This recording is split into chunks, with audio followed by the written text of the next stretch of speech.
Good morning, everybody. Today is Tuesday, April 14th, 2020. Hope you all had a wonderful Easter and weekend.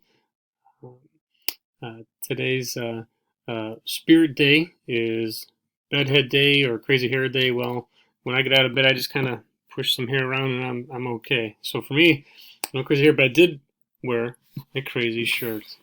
Yes, those are bajillion cats on there. So today was crazy shirt day for me. But yeah, bedhead day, that's great. You can send those pictures to me or Mr. Marconi if you want, through her email or my email, and I can get them to her as a fun part of our Spirit Week this week. All right, my message today is find 5 positives, meaning what kind of things have you been doing since we've been off school from being at this actual school that are kind of good. Like for me, I've been going on walks almost every day with my kids and my wife. They ride their bikes more. I've been doing more cooking. I found a couple of things, projects around the house I can work on after my work day, things like that. So try to find 5 of those things. That's great. Don't forget to keep sending those pictures if you want to take a picture of yourself doing any of those positives. That'd be nice too, and I'll share them with the group. All right, weird but true too.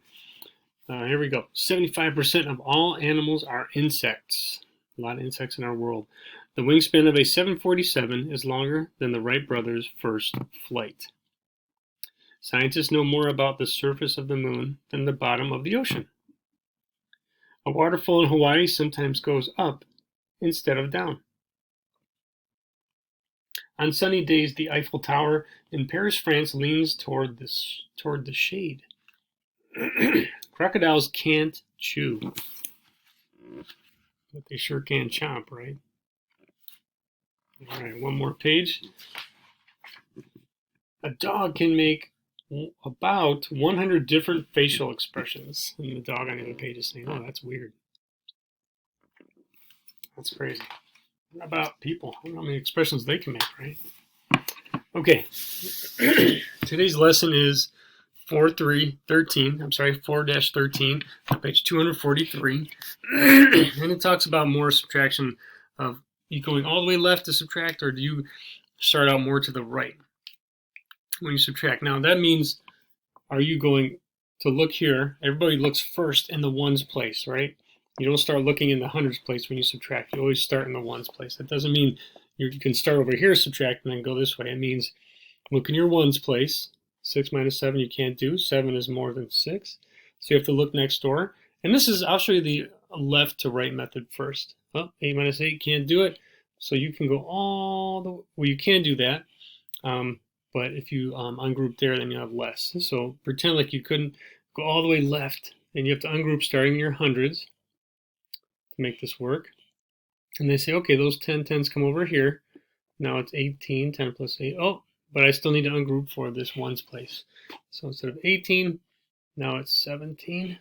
Okay, oh, now we've ungrouped and made it so we can subtract as usual. 16 minus 7 equals 9. 17 minus 8 equals 9, and 5 minus 3 equals 2. Remember, check this with the inverse. Add the 2 smaller numbers, see if you get your top total.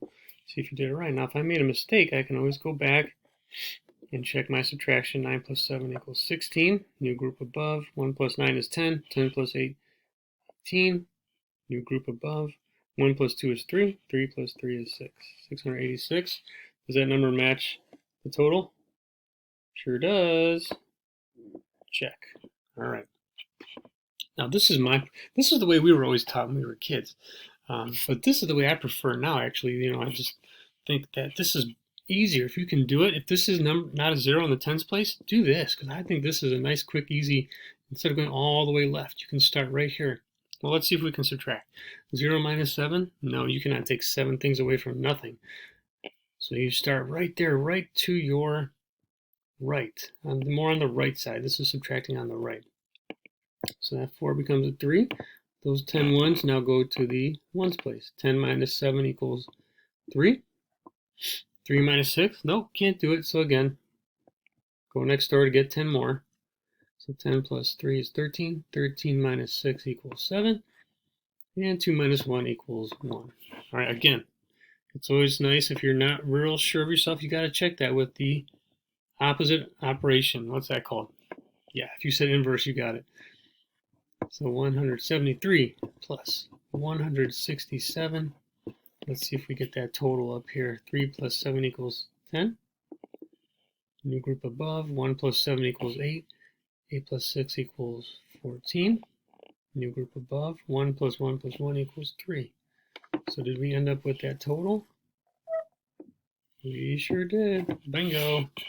Okay, so you have just actually one page. The first front side, page 243, is the introductory page that talks about the different methods. Subtracting from the left means you go all the way left as far as you need to, or the other method of start right there on the right when you get to the tens place if you need to, which I love. But remember, please remember that if you can subtract, like let's say it says 8 minus 6, then there's no need to ungroup next door because you can subtract 8 minus 6.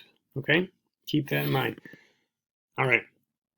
I do want to show you, as probably some of you guessed, I do have some more transformers that I'd like to show you, but for the sake of a little change of pace, I found this in my memory box. These are a bunch of keychains. Yes, there's a key on here as well. I have no idea what that goes to anymore, and you'll get that once you get older. Sometimes you have things you save, but there's things like a bowling pin keychain. My dad gave me one of Pope John Paul. When I used to bowl in a bowling league, 250 high game award. Woo! Not a perfect game. Perfect games are 300s. This is a fish flashlight. You twist the head and the light comes on. Looks like a fishing lure because I like the fish. And just a few other keychains. Keychains are nice, quick, easy little souvenirs and little trinkets that you can have that don't cost a lot usually when you go on vacation. So it's something fun to collect if you're looking for something fun to collect and just have as a keepsake. All right, guys. Have a wonderful day. Feel free to message me or have your parents message me through Remind or email.